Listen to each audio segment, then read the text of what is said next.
Beberapa orang mengatakan kalau dia adalah pemain NBA yang paling tidak atletis sepanjang masa. Tapi hal ini memang benar jika dibandingkan dengan para pemain lain di NBA yang memiliki tubuh yang berotot dan lompatan yang tinggi. Dirk Nowitzki bahkan jarang sekali melakukan slam dunk dan tubuhnya terlihat sangat rentan seperti orang tua. Tapi meskipun dengan tubuh yang terlihat rentan seperti orang tua, itu tidak membuatnya kalah. Bahkan, Dirk menghancurkan semua pemain NBA yang memiliki fisik yang sangat luar biasa. Di luar semua kejayaan dan reputasinya sebagai pemain terbaik di NBA, Dirk memiliki perjalanan yang sangat panjang dan sangat berat untuk mencapai puncak tertinggi dalam karirnya. Tapi sebelum lanjut, minta tolong untuk di-like dan subscribe ya. Semua berawal saat Dirk Nowitzki masih muda. Dia adalah orang Jerman yang kurus dan tinggi. Tapi ia tidak terlalu memiliki kemampuan bermain basket, karena sebelumnya ia bermain tenis dan handball. Singkat cerita, setelah ia menonton USA Dream Team di Olimpiade 1992, ia tertarik untuk bermain basket. Dan Holger Geschwiner, atlet basket veteran Jerman, melihat potensi yang dimiliki bocah berusia 15 tahun itu. Dan ia sangat ingin melatihnya menjadi pemain yang hebat. Latihan itu diulang dari fundamental basketnya, undering, layup, passing, shooting mid-range, dan 3-point. Dan fakta uniknya, Dirk Nowitzki juga harus belajar bermain gitar untuk menguatkan jari-jarinya dan les balet untuk meningkatkan kemampuan footworknya. Karena dia setinggi 213 cm, jadi pasti ia sangat lambat jika tidak latihan footwork. Ini adalah metode latihan yang sangat aneh. Gua kira latihan aneh kayak kungfu ini cuma terjadi di film doang. Gak hanya sampai situ aja, Holger juga membuat formula shooting untuk Dirk yang sangat presisi. Tinggi tubuhnya dan panjang tangannya semua dikalkulasikan supaya Dirk memiliki tembakan yang sangat sempurna dan tidak bisa dijaga. Gak lama setelah latihan rutin itu, Dirk langsung menjadi pemain yang sangat mengerikan. Dia memiliki footwork yang sangat bagus, dan tembakan-tembakannya gak usah diragukan lagi. Bermain di tim kampung halamannya, Deutsche Jugendkraft Würzburg, Dirk berhasil mencatatkan rataan 28 poin per game, dan membawa tim itu sampai ke Divisi 1 Bundesliga. Setelah musim yang sangat hebat itu, nama Dirk Nowitzki menjadi sangat terkenal, dan namanya masuk ke jajaran German Basketballer of the Year di tahun 1997. 1 tahun kemudian, Dirk diundang untuk mengikuti Nike Hoop Summit, tim internasional melawan tim USA yang berisi para calon bintang NBA seperti Al Harrington dan Rashard Lewis. Tapi tidak ada satupun pemain di tim USA yang bisa menghentikan Dirk Nowitzki. Dia setinggi 213 cm, sangat cepat, memiliki ball handling yang bagus, dan memiliki tembakan yang luar biasa. Ia bahkan mencetak 33 poin, 14 rebound, 3 steal dengan persentase field goal 50% dan berhasil mengalahkan tim USA dengan skor 104-99. Setelah pertandingan itu, banyak sekali tim NBA yang sangat ingin merekrut Dirk Nowitzki. Salah satunya adalah Don Nelson, General Manager sekaligus Head Coach Dallas Mavericks. 3 bulan setelah Nike Hoop Summit, akhirnya Dirk dipilih oleh Milwaukee Bucks di NBA Draft 1998 di urutan ke-9 dan langsung ditukar ke Dallas Mavericks untuk Robert Traylor. Dan di tahun itu juga, Steve Nash bergabung dengan Dallas Mavericks. Itulah kenapa Dirk Nowitzki dan Steve Nash adalah teman baik sampai hari ini. Di awal karirnya di NBA sebagai rookie, ternyata dia tidak sesuai dengan ekspektasi pemain top 10 pick. Dia benar-benar sangat kesulitan saat bertahan dan menyerang. Karena di rentang tahun itu, NBA sedang dikuasai oleh para big man. Jadi mereka memiliki tubuh yang lebih besar dan lebih atletis dari Dirk Nowitzki. Dan karena defense yang sangat jelek, banyak orang mengganti namanya menjadi Dirk Nowitzki. Tidak ada D-nya karena dia nggak bisa defense. Dirk juga sempat terpikirkan untuk kembali ke Jerman dan bermain di Bundesliga karena ia merasa sangat frustasi dan tertekan bermain di NBA. Singkat cerita, akhirnya ia berhasil bertahan dan melalui semua tekanan berat itu. Dan di musim berikutnya, ia bahkan memiliki performa yang jauh lebih bagus dari sebelumnya, yang hanya 8 poin per game menjadi 17,5 poin per game. Dia sudah mulai beradaptasi dengan permainan NBA yang sangat keras, dan namanya juga berada di urutan nomor 2 Most Improved Player. Di tahun itu juga, dia terpilih untuk mengikuti 3-point contest di NBA All-Stars, dan menjadi pemain tertinggi yang mengikuti NBA 3-point contest. Dengan peningkatan performa yang sangat luar biasa dari Dirk Nowitzki, seluruh fans Mavericks melihat masa depan yang sangat cerah dari tim kesayangan mereka itu. Dan benar, dengan tambahan Michael Finley bermain bersama Steve Nash dan Dirk Nowitzki, Dallas Mavericks akhirnya berhasil membuat era Big 3 mereka di tahun 2000. Performa Mavericks meningkat sangat signifikan, dan selalu masuk ke 5 besar tim dengan offensive rating tertinggi selama 3 tahun beruntun. Dan dengan rataan 21,8 poin, 9,2 rebounds, dan 2,1 assist per game, Dirk Nowitzki menjadi pemain Mavericks pertama yang terpilih ke All-NBA Team.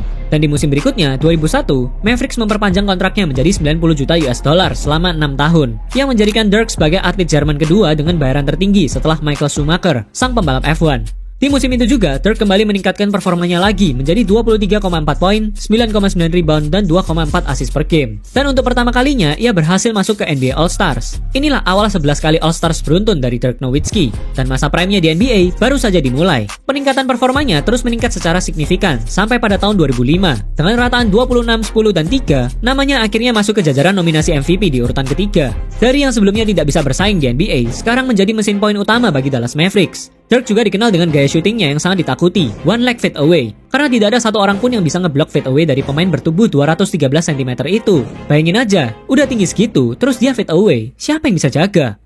Tapi di luar performa individunya yang sangat hebat, Dallas Mavericks masih belum bisa bersaing di babak playoffs dan selalu kalah karena mereka tidak memiliki defensive player yang bagus. Dirk memang memiliki tubuh yang besar, tapi dia pasti kalah jika beradu fisik dengan center tim lain di paint area.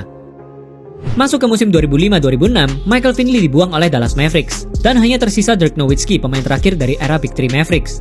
Tapi siapa sangka, itu malah membuat Mavericks jauh lebih hebat dari sebelum-sebelumnya. Bisa dibilang ini adalah performa terbaik dari masa prime Dirk Nowitzki. Dia bahkan mencatatkan statistik yang sangat gila lagi, 26,6 poin, 9 rebound, dan 2,8 assist per game. Rekor poin tertinggi yang dicetak oleh pemain Eropa saat itu. Dirk juga membawa Mavericks memenangkan 60 pertandingan dan berada di urutan kedua Western Conference di bawah sang juara bertahan San Antonio Spurs. Dan saat memasuki playoffs, para fans sudah yakin bahwa ini adalah tahun kemenangan bagi Mavericks karena mereka berhasil mengalahkan San Antonio Spurs di game ke-7. Dan Dirk bermain sangat mengerikan di Western Conference Final saat melawan sahabatnya sendiri, Steve Nash, yang bermain untuk Phoenix Suns.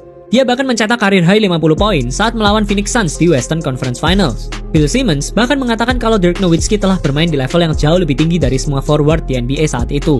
Akhirnya, Mavericks berhasil masuk ke NBA Final untuk pertama kalinya sejak franchise itu didirikan di tahun 1980. Ekspektasi semua orang bahwa Mavericks akan menjadi juara terlihat sangat nyata. Mereka berhasil memenangkan 2 game pertama yang membuat agregat menjadi 2-0. Di sisi lain, Miami Heat sedang mengalami kesulitan karena big man andalan mereka, Shaquille O'Neal, bermain sangat jelek di final.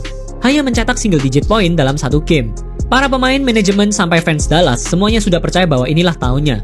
Bahkan Mavericks sudah mempersiapkan rute parade kemenangan mereka di kota Dallas. Memang nggak baik kalau belum pasti tapi udah euforia duluan. Jadi di game berikutnya, hal yang tak terduga ini terjadi. Dwayne Wade yang masih sangat muda dan hebat ini menjadi ancaman terbesar bagi pemain Mavericks. Tidak ada satupun yang bisa mengimbangi speed dan agility-nya sebagai guard. Dia bahkan mencetak rata-rata 34 poin selama 6 game di babak final itu. Akhirnya, Heat langsung menyusul dan memenangkan 4 pertandingan beruntun dan menjadi NBA Champions untuk pertama kalinya bagi franchise mereka. Para analis ESPN juga merevisi pernyataan mereka dan menyebutkan kalau ini bukanlah musim terbaik Dirk Nowitzki. Kekalahan yang sangat mengecewakan itu membuat Dirk mengalami keinginan lebih lagi untuk juara, karena sebelumnya ia telah mencapai final. Di musim 2006-2007, Dirk kembali lebih luar biasa lagi. Ratanya memang tidak setinggi sebelumnya, hanya 24 poin dan 9 rebound per game. Tapi persentase field goal-nya nggak main-main. Dia memiliki 50% field goal percentage, 40% 3 point, dan 90% free throw selama satu musim. Dan masuk ke klub 50-40-90 bersama 4 legenda NBA lainnya ini. Di luar performa individu yang sangat hebat ini, Dirk juga membawa Mavericks mencatatkan rekor kemenangan tertinggi bagi franchise Mavericks, 67-15, dan menjadi tim terkuat di Western Conference. Lagi-lagi para fans berekspektasi besar pada musim tersebut, karena ini performa terbaik tim Mavericks dan mereka memiliki sang calon MVP Dirk Nowitzki. Tapi di lapangan, apapun bisa terjadi, dan terkadang kenyataan tidak sesuai dengan ekspektasi. Mereka langsung kalah di putaran pertama playoffs melawan tim peringkat terbawah saat itu, Golden State Warriors. Dengan tagline yang mereka pegang, We Believe, para pemain Warriors bermain sangat lepas dan nothing tulus, karena mereka di peringkat terbawah, dan mereka tidak terlalu memiliki tekanan ekspektasi juara dari para fans. Sedangkan Mavericks, mereka berada di posisi teratas, dan mereka memiliki pemain kelas MVP di musim itu. Tapi Dirk Nowitzki malah memiliki performa terburuk sepanjang karir playoffs-nya. Hanya 19 poin per game, dengan 38% field goal percentage. Ini menjadi kekalahan paling memalukan dalam sejarah NBA. Tim peringkat paling bawah mengalahkan tim peringkat pertama, dan menjadi playoffs paling memalukan bagi Dirk Nowitzki juga. Para fans dan media juga menyerang namanya bertubi-tubi setelah kekalahan itu.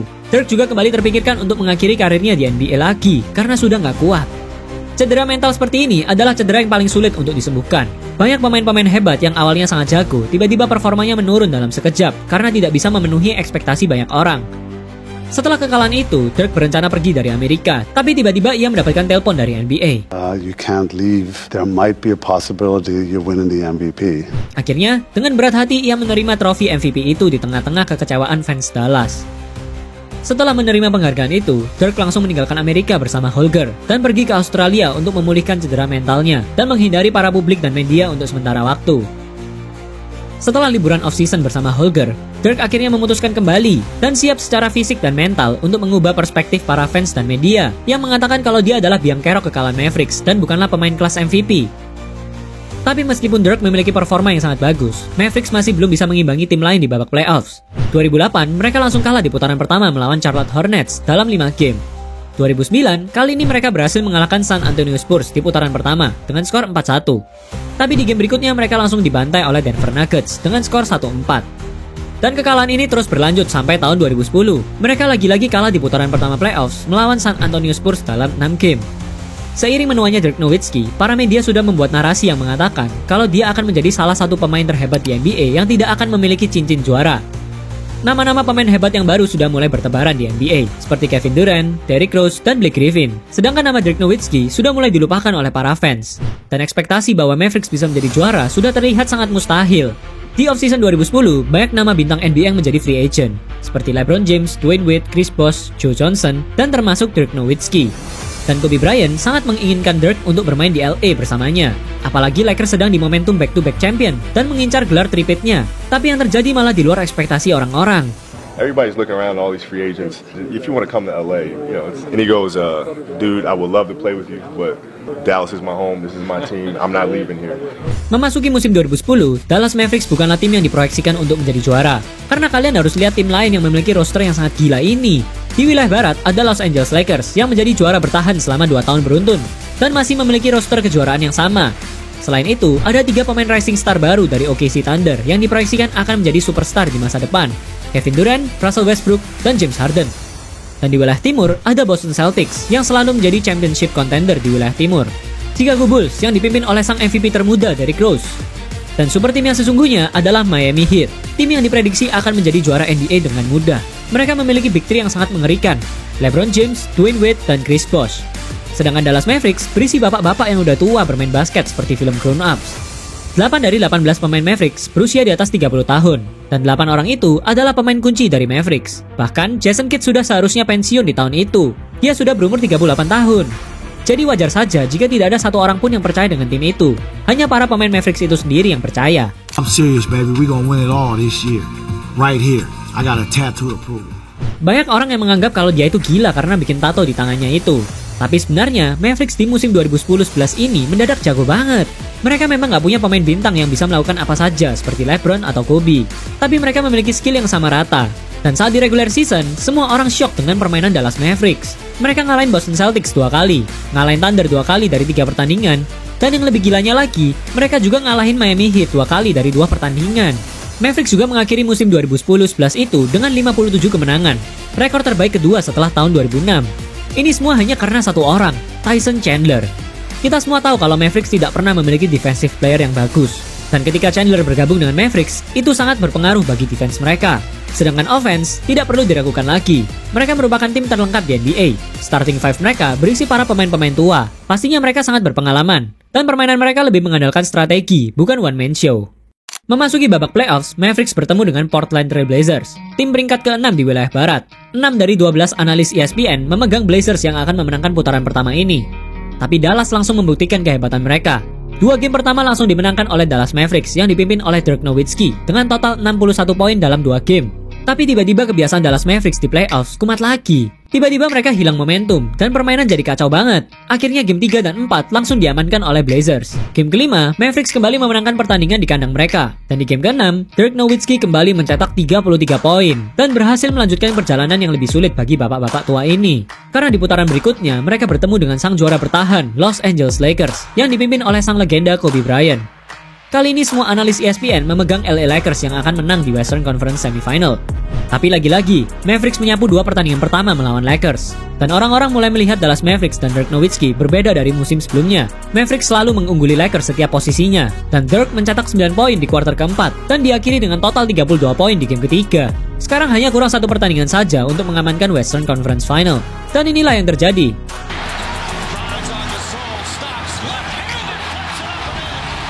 Tim yang paling tidak difavoritkan ini berhasil membantai sang juara bertahan Los Angeles Lakers. Memasuki Western Conference Final, kali ini lawan mereka adalah tim yang berisi para superstar muda, OKC Thunder, yang dipimpin oleh pemain penyerang terbaik, Kevin Durant, dan 2 sidekicknya, Russell Westbrook dan James Harden. Tapi meskipun Thunder bermain sangat bagus di game pertama, performa Dirk Nowitzki 2 kali lebih bagus dari para pemain Thunder. Tidak ada satupun pemain Thunder yang bisa menjaga Dirk saat itu. Dia bahkan mencetak 48 poin dengan 80% field goal dan 100% free throw percentage. Orang ini benar-benar gila sih. Dan di game kedua, Thunder berusaha bangkit. Dan akhirnya mereka memenangkan game 2. Tapi di game ketiga dan 4, Mavericks membantai mereka lagi. Dan Dirk memiliki rata-rata 30 poin per game di 2 pertandingan terakhir itu. Akhirnya setelah 5 tahun masa sulitnya, Mavericks berhasil masuk ke NBA Final lagi. Dan lawan mereka di final adalah Miami Heat lagi. Ini adalah pertandingan balas dendam bagi Dirk Nowitzki 5 tahun yang lalu. Tapi Miami Heat kali ini sudah jauh berbeda. Mereka memiliki big three yang sangat-sangat kuat. LeBron, D-Wade, dan Chris Bosh. Mereka masih sangat muda dan memiliki fisik yang sangat ngeri. Dan media mulai membuat narasi-narasi yang mengungkit kesalahan Dirk di final 2006 lalu. Dan mengatakan kalau ia tidak akan menjadi juara di tahun 2011 ini. Karena dia sudah tua, sudah dipastikan akan dibantai oleh LeBron James. Seperti biasa, 15 dari 22 analis ESPN lagi-lagi memegang Miami Heat yang akan menjadi juara di NBA Finals 2011 ini. Di game pertama, Miami Heat langsung menunjukkan kehebatan mereka dan membuktikan kalau Dallas tidak layak menjadi pesaing mereka di final. Dan di game kedua, Heat bermain lebih gila lagi. Mereka bahkan memimpin 15 poin di saat tersisa 6 menit di kuarter terakhir. Tapi setelah time out dari Dallas Mavericks, keajaiban terjadi. Semua pemain Dallas tiba-tiba jadi jago banget. Goes Marion, back to Nowitzki, lefty. This possession. 7 to shoot, Nowitzki drives underneath, lefty layup, banks. Setelah permainan luar biasa Mavericks di game kedua itu, Miami Heat langsung membalas mereka di game ketiga dengan skor tipis 88-86. Momentum kemenangan dipegang oleh Miami Heat, dan Dallas harus menghentikan momentum itu di game keempat. Tapi sebelum pertandingan itu, Dirk Nowitzki tiba-tiba sakit flu. Di game final yang mungkin menjadi yang terakhir baginya, ia memutuskan untuk tetap bermain walaupun dia sakit. Tapi ternyata itu malah memperburuk keadaan tim. Dirk Nowitzki bermain sangat jelek, dan Mavericks tertinggal 9 poin saat memasuki kuarter keempat. Tapi tiba-tiba di kuarter terakhir itu, Dirk mencetak 10 poin, dan membuat Mavericks akhirnya menyamakan kedudukannya menjadi 2-2.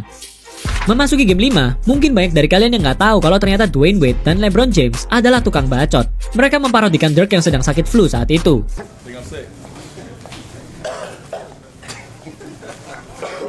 Dan mereka langsung menyesali apa yang sudah mereka perbuat. Mavericks sangat menguasai game 5 dari awal, dan Dirk mencetak 29 poin di game itu. Kedudukan dipegang Mavericks dengan skor 3-2. Hanya tersisa 1 game lagi bagi Mavericks untuk menjadi NBA Champions, mengalahkan tim terkuat di NBA pada masanya itu. Tapi di game ke-6, Dirk memiliki performa yang sangat buruk di first half. Dia hanya mencetak 3 poin, 1 dari 12 percobaan tembakan. Di sisi lain, Mavericks masih memiliki Jason Terry yang bermain sangat luar biasa di first half dan mencetak 19 poin. Jika Dirk bisa kembali di 2 kuarter terakhir itu, sudah dipastikan Mavericks akan menjadi juaranya. Dan benar, di second half game 6, Dirk kembali dan mencetak 18 poin, membuat Mavericks memimpin 10 poin atas Miami Heat. Setelah kemenangan itu, Dirk Nowitzki langsung masuk ke locker room untuk meluapkan emosinya tanpa adanya media. Setelah itu, dia ikut merayakan kemenangan pertama dan terakhir dalam karirnya itu. Tim yang berisi para pemain tua dan tidak pernah difavoritkan untuk menjadi juara, akhirnya bisa meraih gelar juara pertamanya setelah 31 tahun. Setelah kemenangan itu, Dirk tidak pernah lagi masuk ke NBA Finals, dan Mavericks kembali mengalami masa sulitnya lagi. Yang pasti, Dirk bukanlah bintang NBA tanpa cincin lagi, dan dia juga pantas mendapatkan segala hormat dari para pemain dan media olahraga. Dirk Nowitzki telah bermain untuk Dallas Mavericks selama 21 tahun dan menjadi salah satu pemain yang paling setia di NBA yang bermain untuk tim yang sama sampai dia pensiun di tahun 2019. Dia adalah pemain yang tidak pernah mengejar atensi publik dan media. Yang ia inginkan hanyalah membawa timnya menjadi juara. Dia bahkan rela menurunkan nilai kontraknya supaya Mavericks bisa merekrut pemain bintang lainnya di tahun 2011. Dan dia layak menjadi pemain terbaik Eropa sepanjang masa. 12 kali All-NBA Team, 14 kali All-Stars, pemain Eropa pertama yang mendapatkan gelar MVP musim, 1 kali MVP Final, 1 kali NBA Champions, dan masuk ke jajaran NBA Hall of Fame. Dan masih banyak lagi prestasi lainnya di ajang internasional. Video berikutnya akan membahas tentang era Big 3 Miami Heat. Jadi jangan lupa subscribe dan nyalakan notifikasinya ya.